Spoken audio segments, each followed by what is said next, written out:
Let me tell you something that might surprise you, maybe even upset you a little. For most of my life, I believed a lie that society, friends, even family members repeated so often that I never questioned it. The lie was this: the more friends you have in your later years, the happier you'll be. I spent decades collecting acquaintances like they were stamps in a collection, saying yes to every invitation, attending gatherings that drained me, and measuring my worth by how full my social calendar looked. Then something happened when I turned 67. I got sick, nothing life-threatening, just sick enough to cancel 3 weeks of social commitments. And during those 3 quiet weeks, alone in my house, I made a discovery that completely transformed how I think about friendship, connection, and what it really means to live well in your golden years. What I learned challenged everything I'd been taught, and honestly, it made me a little angry at first.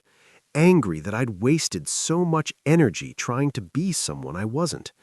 But then that anger turned into something else entirely: freedom. Today, I want to share what happened during those 3 weeks, and more importantly, what I've learned in the years since about the friendship trap that so many of us fall into after 60. Because here's the truth nobody tells you: the social advice you're getting might be making your life harder, not better. Let's start by talking about this trap, because I want you to recognize it if you're caught in it right now. The friendship trap is built on 3 dangerous assumptions that our culture feeds to older adults, and I believed every single one of them for far too long. The first assumption is that loneliness and being alone are the same thing. They're not. Loneliness is a painful feeling of disconnection, of not being seen or understood. Being alone is simply a physical state. I cannot tell you how many coffee dates I sat through, surrounded by people, feeling completely lonely. Meanwhile, some of my most connected, most fulfilled moments have happened in complete solitude. We've confused the medicine with the poison. We think if we just add more people, more activities, more social stimulation, the loneliness will go away. But that's like trying to quench your thirst by eating saltine crackers. You're addressing the wrong need entirely. The second assumption, and this is the most damaging one, is that your value as a person is measured by your social usefulness. How many people need you? How many invitations do you receive? How many events can't happen without you? We internalize this scorecard, and suddenly we're 70 years old, exhausted, saying yes to things we don't enjoy because we're afraid of what it means if we say no. We're afraid it means we don't matter anymore. I fell into all 3 parts of this trap, and it took getting sick and being forced to step back for me to see the bars of the cage I'd built around myself. So let me tell you what happened during those 3 weeks when I had to cancel everything. The first few days were exactly what you'd expect. I felt guilty. I worried about disappointing people. I imagined everyone talking about how unreliable I'd become. My phone would buzz with messages asking if I was okay, making sure I didn't need anything, and I'd feel this obligation to perform gratitude, to reassure everyone that I'd be back to normal soon. But then, around day 5, something shifted. The messages slowed down, people moved on with their lives, and instead of feeling abandoned, I felt this unexpected sense of relief. It was like I'd been holding my breath for years, and finally someone said it was okay to exhale. I started noticing things I'd been too busy to see. The way morning light came through my kitchen window and made patterns on the floor. The sound of birds I'd never paid attention to before. I started a jigsaw puzzle, something I hadn't done since I was a child, and I got completely lost in it for hours. Here's what really surprised me. I didn't miss most of the social activities I'd canceled, not even a little bit. There was one lunch group I actually felt relieved not to attend because, if I'm being honest, it had become 3 women complaining about their children for 90 minutes while I nodded and ate mediocre salad. There was a volunteer commitment that had started feeling more like a job than something meaningful. And there were at least 4 different people I was staying in touch with purely out of obligation, not genuine connection. By the end of week 2, I started asking myself a dangerous question. What if I didn't go back? What if I used this illness as a reset button? What if I carefully, intentionally decided which connections actually fed my soul and which ones I'd been maintaining out of fear or habit or some outdated sense of what I was supposed to do as a woman in my late 60s? The idea both terrified and thrilled me, and by week 3, I'd made a decision.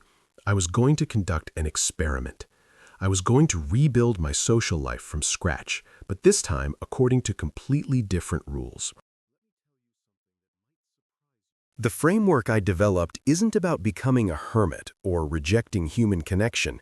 It's about being brutally honest about what actually matters and having the courage to build your life around that truth instead of around other people's expectations.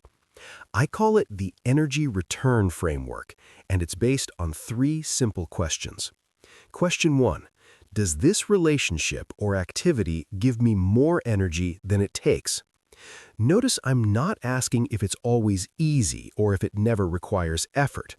Good relationships require investment, but there's a difference between investment and depletion. I have a friend, I'll call her Margaret, and every conversation with her leaves me feeling lighter. We talk about real things, vulnerable things, and even when the topics are heavy, I finish our phone calls feeling seen and energized. Then there's someone else, I'll call her Diane, and every interaction is a performance. I have to be on. I have to say the right things. I finish those conversations feeling like I just took an exam. Both take energy, but only one gives energy back. Question 2. Is this connection based on who I am now or who I used to be? This one is harder than it sounds because it requires acknowledging that you've changed. I had several friendships that were essentially based on nostalgia. We'd been friends for 40 years, so we stayed friends, even though we'd grown into completely different people with different values and interests. Every time we got together, we'd tell the same old stories, laugh at the same old memories, and avoid talking about anything current because we didn't actually understand each other's lives anymore. Those relationships were museums, not living connections. And while there's value in honoring history, I had to ask myself, is this enriching my present, or am I just maintaining it because I'm afraid of what it means to let it go? Question 3. Does this relationship allow me to be fully myself? This is the deal-breaker question. If you're editing yourself, performing a version of you that you think someone else needs, that's not a real relationship. That's a transaction. I realized I had several relationships where I played a role, the always positive friend, the one who never complains, the cheerleader. These weren't necessarily bad people, but they'd put me in a box, and I'd climbed right in and shut the lid myself. When I thought about continuing those relationships, I felt exhausted before I'd even picked up the phone. After I applied this framework honestly, my social circle contracted significantly. And I want to be clear about something. This wasn't about judging other people or deciding they weren't good enough. It was about acknowledging my own limits, my own needs, and building a life that honored them. Some relationships naturally faded. Some I had gentle, honest conversations about. And yes, a couple ended awkwardly because the other person didn't understand or felt rejected. That hurt, but not as much as continuing to betray myself by pretending. Now, you might be thinking, okay, you cut out all these relationships, so now what? Are you just sitting alone watching television and calling it enlightenment? Fair question. Let me tell you what actually filled the space when I stopped filling it artificially. First, depth replaced breadth. Instead of 10 shallow friendships, I now have 3 profound ones. I have my sister, who I talk to twice a week. We've had our difficulties over the years, but we've done the work to really understand each other. I have a friend from my book club who became something more, someone I can sit in silence with or have those 3-hour conversations about life and death and meaning with.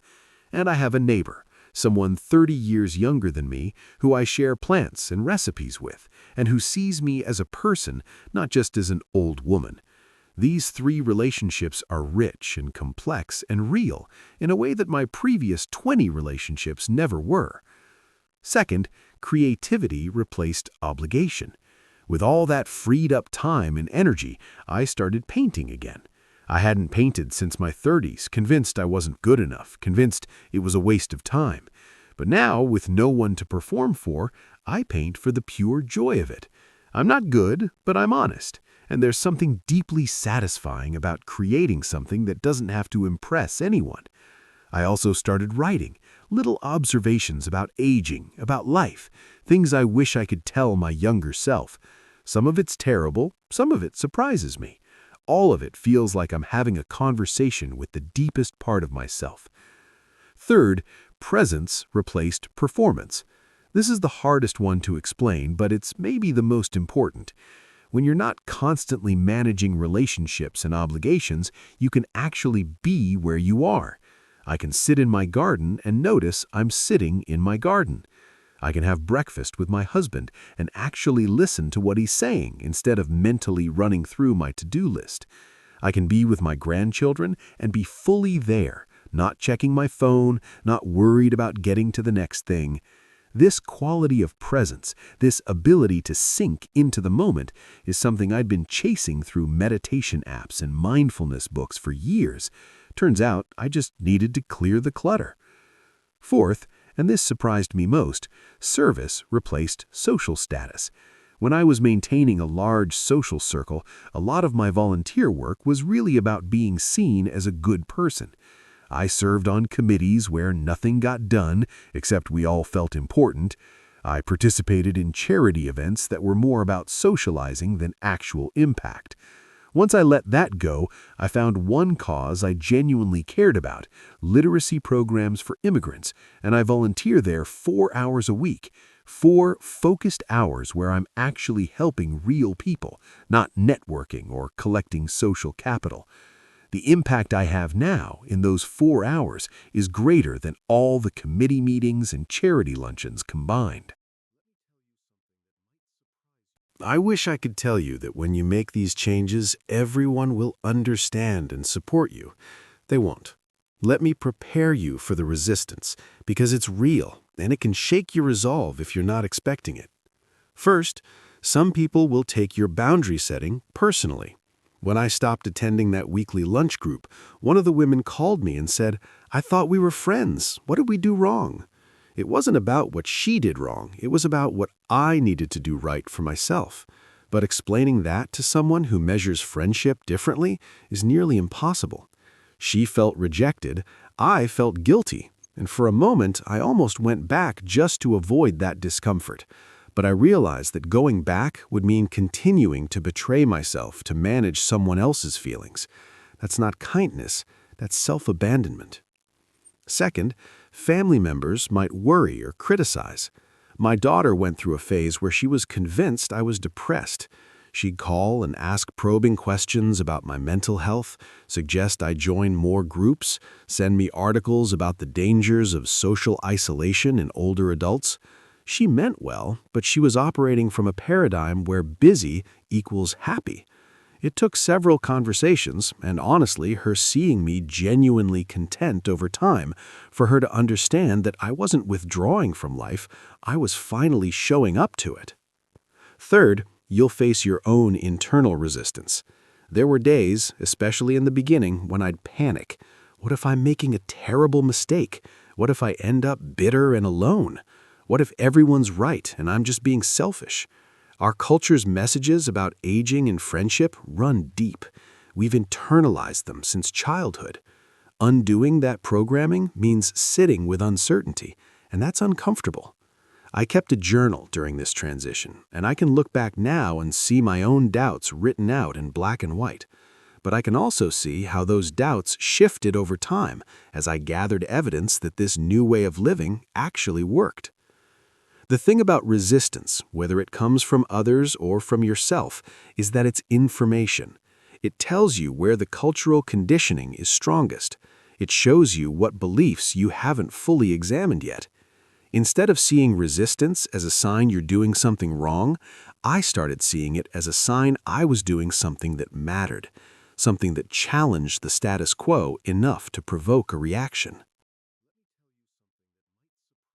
Let me close by telling you about the unexpected gifts that came from this radical shift in how I approach friendship and connection in my later years. The first gift is authenticity. I no longer perform a version of myself for social acceptance. I show up as I am, flawed and honest, and sometimes grumpy, and sometimes joyful. The people in my life now know the real me, and they love that person, not some curated version. There's an ease in that, a coming home to yourself that I can't fully put into words. The second gift is spaciousness. My life has breathing room now. Empty spaces that used to terrify me have become my favorite parts of the day. Sunday mornings with nowhere to be, Wednesday afternoons reading in my chair, these aren't gaps to fill. They're the texture of a life well lived. The third gift is clarity. When you're not constantly stimulated by social input, you can hear yourself think. I've made better decisions in the past 3 years than I made in the previous 20 because I finally have the mental space to know what I actually want, not what everyone else thinks I should want. And the final gift, the one that surprised me most, is deeper intimacy. By reducing the number of relationships, the ones that remained became richer. My sister and I have conversations now that we never had when I was spread too thin. My friendship with Margaret has evolved into something rare and precious.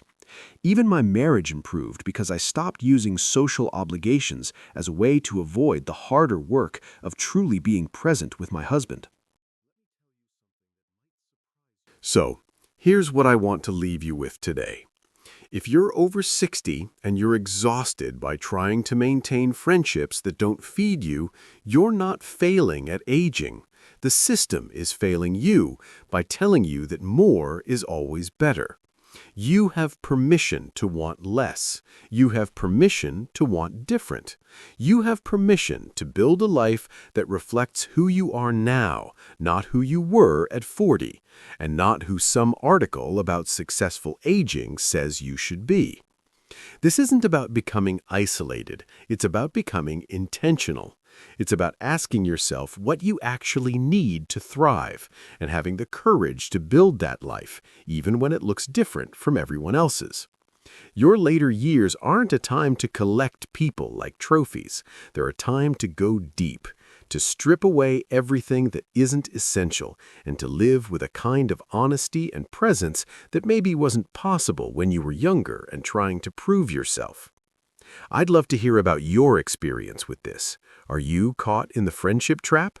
Have you found your own way out? What does meaningful connection look like for you in this stage of life?